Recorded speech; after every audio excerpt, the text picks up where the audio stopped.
আজ আমি ভিডিওটা শুরু করেছিলাম রান্নাবান্না দিয়ে। এদিকে দেখো আমি রান্না করেছিলাম বাটা মাছের ঝোল আর ব্রাহ্মী শাক ভাজা, আর এখানে রয়েছে আমের চাটনি, আর ওইদিকে মুরগির মাংস। আর আমের চাটনিটা দেখলে না একটু সাদা সাদা, আমি হলুদ খেতে বেশি পছন্দ করি না, সেই কারণে হলুদটা কম দিয়েছি বলে এরকম লাগলো। আর ওই সাইডে দেখিয়ে দিলাম ভাতও আমি রান্না করেছিলাম।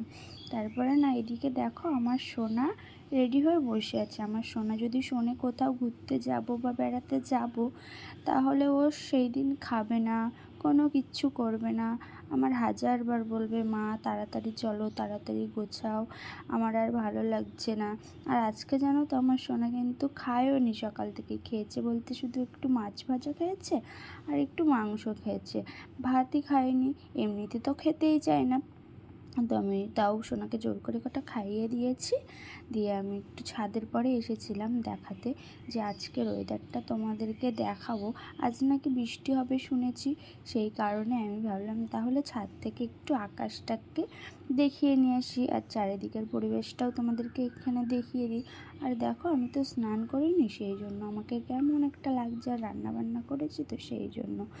তারপরে না আমি স্নান টান করে এসে আমি আমার সোনাকে, তখন তো ও নিজে নিজে রেডি হয়েছিল, তাই আমার একটু ভালো লাগেনি। আর কপালে দেখো একটা সেই টিপ দিয়েছে, টিপ বলতে ওটা ওই নেল পালিশ ছিল আমার। আর আমার যা নেল পালিশ যা কিছু থাকছে, কোনো কিছু তো রাখছেই না। এবার সব সময় তো আর মনে থাকে না যে এগুলোকে লুকিয়ে রাখবো, সেই কারণে আমার সোনা ওগুলো সব পরে ফেলছে বা নষ্ট করে দিচ্ছে, খাটে লাগাচ্ছে, শোকেসে লাগাচ্ছে। আমার তো এসব একদম ভালো লাগে না। তো এখন কি করব, এত দুষ্টুমি করছে না, মেরে বকেও তো আর পারা যায় না, কি আর করব বলো। তারপরে না পুরো আমি রেডি হয়ে, আমি দেখানোর সুযোগ পাইনি, রান্নাবান্না খাওয়া দাওয়া তো সব কিছু করেই নিয়েছিলাম, নিয়ে না একেবারে চলে এসেছিলাম স্টেশনে। আর এইদিকে দেখো আমার সোনা কিন্তু গট গট করে যাচ্ছে স্টেশনে, মানে আমাদের বনগাঁ স্টেশনে 1 নম্বরে উঠে পড়েছে। আর ওকে দিয়েই আমি টিকিটটা কাটাই। কিছু কিছু জিনিস আছে ওকে শেখার দরকার, কেননা আমরা যেটা ছোটোবেলা থেকে শিখেছি, আমার মা যেটুকু পেরেছে আমাকে শিখিয়েছে। তারপরে তো আমার মা আমাকে ছেড়ে চলে গেছে, তারপরে নিজে নিজেই সব কিছু করতে হয়, বা দাদারা ছিল সবাই শিখিয়ে দেখিয়ে দিয়েছে কিছু কিছু জিনিস। তাই ভাবি সোনাকেও ছোট থেকেই যেগুলো শেখানো সেগুলো শেখাবো আমি। সেই জন্যই চলে গেছিলো সোনা টিকিট কাটতে, টিকিট কেটে চলে এসেছিলো। আর এখানে না একটা বয়স্ক মহিলা থাকে, তাই সোনাকে বলেছিলাম, পয়সা দিয়েছিলাম ওনাকে দিয়ে দিতে, তাই সোনা ওখানে ওনাকে দিয়ে দিয়েছিল। আর আমি ট্রেনে বাসে যখনই কোথাও যাই, আমি যেরকম পারি, আমার যেমন সামর্থ্য তেমনই আমি কিছু মানুষকে দেওয়ার চেষ্টা করি। বয়স্ক বলো, তারপরে চোখ টোক নেই, আমি এইসব মানুষদেরকেই দিই। আর আমার একটা কমেন্টে একজন কমেন্ট করেছিল, মানে আমার ছবিতে একটা কমেন্ট করেছিল যে আমি ঘুরতে গেছিলাম তো দক্ষিণেশ্বর মন্দির, মায়ের মন্দিরে পুজো দিতে গেছিলাম, আর উনি আমাকে বলেছিল যে কী হলো এখানে এসে শুধু শুধু পয়সাই নষ্ট হলো, এর থেকে কিছু মানুষকে দিলে বা খাওয়ালে ভালো হতো। আর আমি এনাকে দেখাতাম না আজকে, এ কারণেই দেখালাম, আমি যখনই কোথাও যাই না কেন কিছু কিছু মানুষকে আমি দেওয়ার চেষ্টা করি। তো আমার দেখাতে ভালো লাগে না, কারণ আমি একবার দেব, সবসময় তো ওনাদেরকে আমি দিতে পারবো না আর দেবও না, তাই না? সবাইকে দিতে আমার যেরকম সামর্থ্য আমি তার মধ্যে একটু একটু করে তো দেবো, সেই কারণে আমি দেখাতাম না। তাই ভাবলাম এবার থেকে যদিও কাউকে যেটুকু দেবো সেটুকুই আমি ক্যামেরাবন্দি করে নেবো, না হলে হয়তো মানুষ আমাকে খারাপ ভাববে, সে কারণেই। আর আমার এইসব একদম করতে ভালো লাগতো না, যে যে এইটুকু দিচ্ছি আর এইটুকু ভিডিও করে মানুষকে দেখাবো, একদম ভালো লাগতো না। কিছু করার নেই, এখন আমাকে এগুলো নিতেই হবে ক্লিপগুলো, কারণ আমার কথা শুনতে ভালো লাগে না। তারপরে দেখো ট্রেনে আমি উঠে পড়েছি। আর আমাদের তো বনগাঁ থেকে রানাঘাটে যাওয়ার ট্রেন একদমই ভিড় থাকে না, তোমরা এর আগেও দেখেছো আর আজও দেখাচ্ছি, আমি সবসময় এই কথাটা বলেই যাই। তারপরে দেখো আমাদের বনগাঁ স্টেশন থেকে ট্রেনটা না ছেড়ে দিচ্ছে। আর ওই যে তোমাদেরকে তো বলেছি আমার সোনা ট্রেনে উঠে আগেই ওর জানলার ধারে তো যেতেই হবে, না গেলে ওর ভালো লাগে না। তো ও জানলার ধারে উঠে দাঁড়িয়ে রয়েছে, আমি বলছি সোনা তুমি বসো, সোনা তো বসতেই চাইছে না, ও দাঁড়িয়েই থাকবে, জোর করে বসাতে যাচ্ছি তাও বসছে না। তারপরে দেখো ট্রেনটা পুরো ছেড়েই দিয়েছে। আর এটা হচ্ছে আমাদের সেই বনগাঁ স্টেশনের স্কেলেটারের সামনে। আর এই দেখো, এই হচ্ছে বনগাঁ থেকে ছেড়ে চলে যাচ্ছি। ও হ্যাঁ, তোমাদের তো বলতেই মনে নেই আমি কোথায় যাচ্ছি। আমি যাচ্ছি আজকে আমাদের ওই বাড়িতে যাচ্ছি না, কারণ ওই বাড়িতে যেতেও তো এই বনগাঁ থেকে ট্রেনটা ছাড়বে আর রানাঘাটে যাবো, মানে রানাঘাটে ট্রেনেই যেতে হয়। তো আজকে যাচ্ছি আমি আমার ননদের বাড়িতে। আমার দাঁতে না একটু সমস্যা হয়েছে, কিছুদিন আগে হয়েছিল, 1 বছর আগে। তখন ওই দিদি মানে ননদের বাড়ির ওখানে গিয়ে ঠিকঠাক করেছিলাম, তো তাই ভাবি কি ঠিকঠাক করলেই ভালো হবে। তো সেই জন্যই বেরিয়েছিলাম। আর এই দিকের আকাশটা দেখেছো কতটা মেঘ, তোমাদের তো বললামই যে আজকে শুনেছি মেঘ হবে, বৃষ্টিও হবে, ঝড়ও হবে। তো ঠাকুরকে ডাকছিলাম যে ঠাকুর আজকে যেন না হয়, আমার দাঁতটা খুবই খারাপ অবস্থা ছিল, তো তাই আজকে আসতে হলো, আর পাচ্ছিলাম না। তাই দেখো চলে এসেছি। এটাই হচ্ছে আকাইপুর স্টেশন। তো এখান থেকে আমার ননদের বাড়িতে যেতে হবে, আর ননদের বাড়ি এখান থেকে একটুখানি দূরে, বেশি দূরে না। আর ওই যে ট্রেনটা চলে গেল ওটা হচ্ছে রানাঘাটে চলে গেল। আর তোমরা তো অনেকেই জানো আমি রানাঘাটে গিয়ে তারপরে ট্রেন পাল্টিয়ে বিননগরে নেমে তারপরে আমাদের বাড়িতে যেতে হয়। কতটা দূর বলো তো বনগাঁ থেকে, কিন্তু আমার কাছে না একদমই দূর লাগে না, মনে হয় এই তো কাছেই, 1-1.5 ঘন্টা মতো লাগে।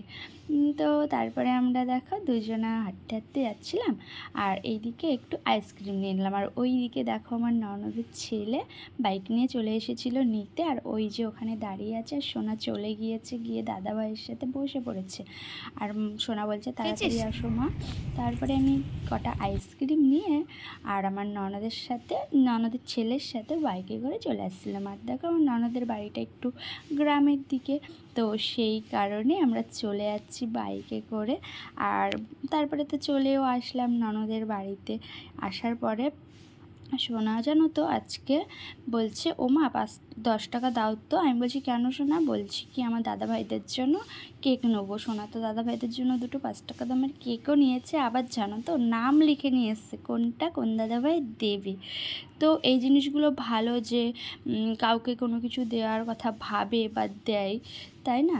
তারপরে দেখো চলে এসেছি কিন্তু ওই যে মানে বিলের ধারটা, আর ওই যে তোমাদেরকে বিলের ধারটা দেখালাম না, ওইখানেটাও পরে দেখাবো তোমাদেরকে। তারপরে দেখো বাড়িতে কিন্তু আমি চলে এসেছি। আর এইদিকে আমার সোনা খুঁজছে ছোট দাদাভাইকে, যে ছোট দাদাভাই কোথায়। তারপরে দিদিও ননদও দেখছি গোছানো হয়ে গেছে। তো এই যে ননদের ছোট ছেলে ওর কাছে এসে তো কেক দিয়ে দিই। এদিকে তাকাও, এটা তাকে হাই করো, এবার তাকাও এদিকে, এদিকে, এদিকে তাকাবি তো। এইখান থেকে যাচ্ছি, ওই যে ননদের ছেলে নৌকাটা নিয়ে আসছে, এবার যাব ওই যে ওখানে পদ্মা ফুলের কাছে। কি করে পার হবে আমার সোনা বুঝতেই পারছি না। টাকা দিকে শোনা।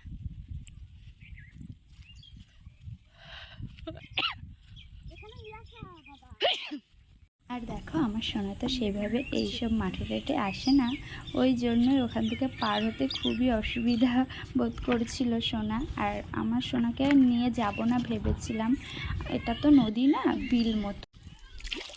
কেমন লাগছে সোনা তোমার আজকে নদীতে নৌকা চড়ে? কতদিন পরে? কেন তুই এর আগে এসেছিস? তোর জীবনে প্রথম আজকে পিসিমণির বাড়ির সামনে মানে নৌকা চড়ছি। এই কোনদিন নৌকা চড়ছি পিসিমণিতে বাড়ি আছে। আরে ভাই এইদিকে ঢুকবি কেন? বলে এইদিকে ঢুকবি, বলে এইদিকে ঢুকবি, বলে এইদিকে ঢুকবি। এত দূরে কে যাবি? গেলাম আজ। কোথায় যাচ্ছি বলো তো সোনা? আমরা গেলাম রেন কেটের বসি। কি আনতে যাচ্ছি বলো তো এখন? পদ্ম। কি পদ্ম? কি পদ্ম? পিঙ্ক পদ্ম। আর কোন পদ্ম হয়? পিঙ্ক পদ্ম স্যার।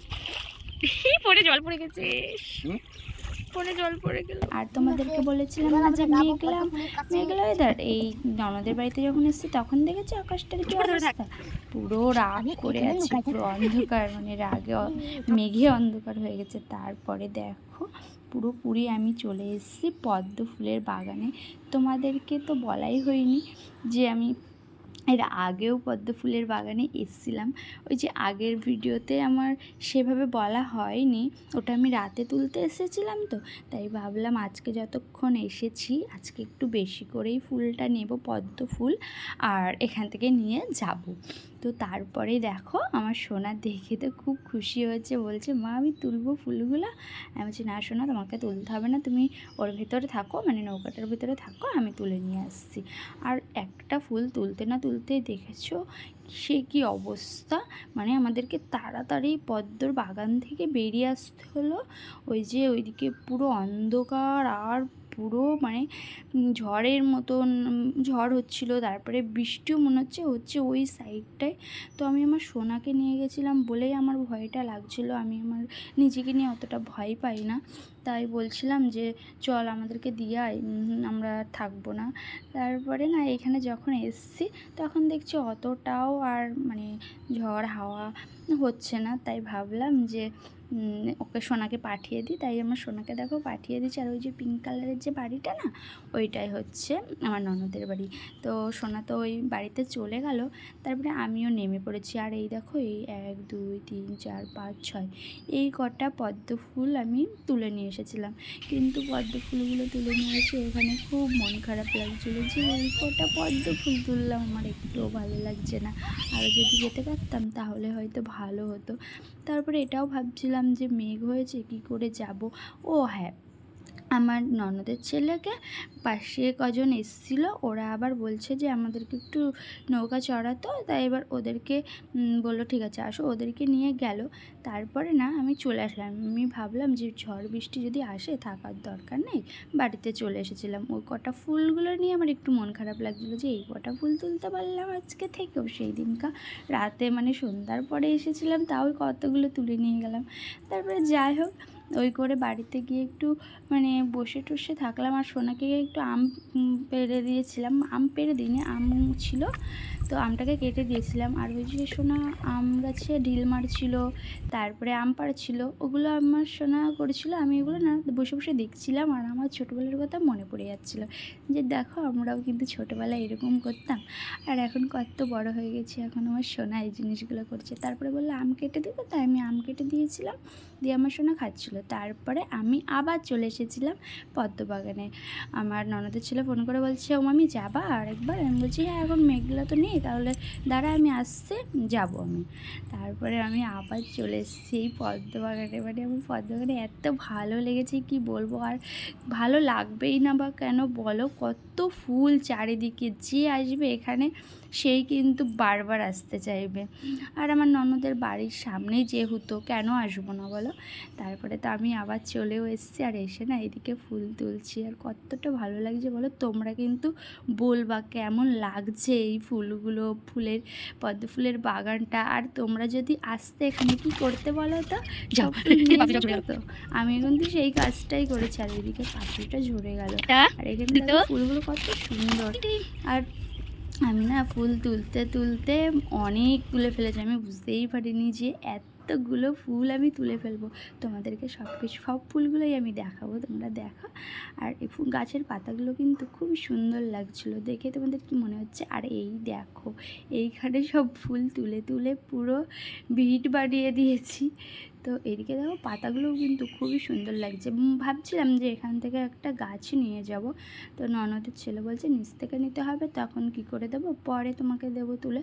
আমি বললাম ঠিক আছে তাহলে দিস, পরে মানে দিদি ননদ নিয়ে যাবে তখন বাড়িতে একটা লাগিয়ে রাখবো।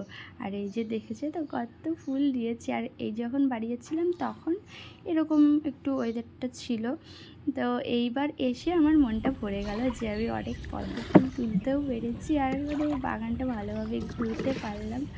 তারপরে ঘুরে টুরে, আর এখন তো আর শোনা নেই, এখন যদি ঝড় বৃষ্টি আছে কোনো অসুবিধা নেই, শুধু ফোনটা নিয়ে একটু অসুবিধা। এটাও মনে করেছিলাম যে একটা প্লাস্টিক নিয়ে আসলে ভালো হতো, আমরাও ভিজবো কিন্তু ফোনটাকে তো ভেজানো যাবে না, ফোনটা নিয়েই তো চলা, তাই না? তারপরে এদিকে দেখো কিছু কিছু গাছ এদিকেও হয়ে রয়েছে, মানে পুরো বিলটাই পদ্ম ফুলের বাগান মতন হয়ে যাচ্ছে। আবার এগুলো নাকি কেটেও ফেলে ওরা, বলছিল আমার ননদের ছেলে। আর ওই যে হাতে দেখলে না, ওই ফুলগুলোই নিয়েছিলাম, দিয়ে বাড়িতে আবার চলে আসলাম। এসে একটু রেডি হয়ে চলে এসেছিলাম ননদের বাড়ির পাশেই বেশপুরের মন্দির আছে এখানটায়, এখানে দুর্গা পুজো হয়, তারপরে রথ হয়, বাবা ভোলেনাথের পুজো হয়, সব রকমই, রাধা মাধব আছে, সব কিছু, মা মনসা আছে। তো সব রকম ঠাকুরই আছে। এখান থেকে যখন আমি মন্দিরটায় ঢুকলাম না, তখন ওখানে সিকিউরিটি আছে, উনি বললেন যে ভেতরে ফোন অ্যালাউ না, ভেতরে ছবি বা ভিডিও করবে না। আমরা বললাম ঠিক আছে। তো আমরা ভেতরে গেলাম, প্রণাম করলাম, টিক্কা পরলাম, দিয়ে তারপরে আমরা চলে আসলাম। আর ওই যে দেখাতে বারণ করেছে, ভিডিওটা ক্লিপটা নিতে বারণ করেছে, সেই কারণে আর তোমাদেরকে দেখাতে পারলাম না। যাই হোক, যাদের বাড়ি ব্যাসপুরের আশেপাশে তোমরা হয়তো নিশ্চয়ই জানো, আর সবাই ঘুরতে গেছো, আর যারা যারা যাওনি তারা এই মন্দিরটাই ঘুরে এসো, খুব সুন্দর লাগে, খুব ভালোও লাগে। তারপরে আমাদের ঘোরা টোরা হয়ে গেলে এই যে আমার ননদের ছেলে চলে আসছে কথা বলতে বলতে, আর আমারও তো ঘোরা টোরা হয়ে গেছে। এবার যেতে হবে দাঁতের ওইটা ঠিক করতে, সেই জন্যই আমরা এই মন্দির থেকে বেরিয়েও এসেছিলাম। আর এই ছিল আজকে আমার সারা দিনের গল্প।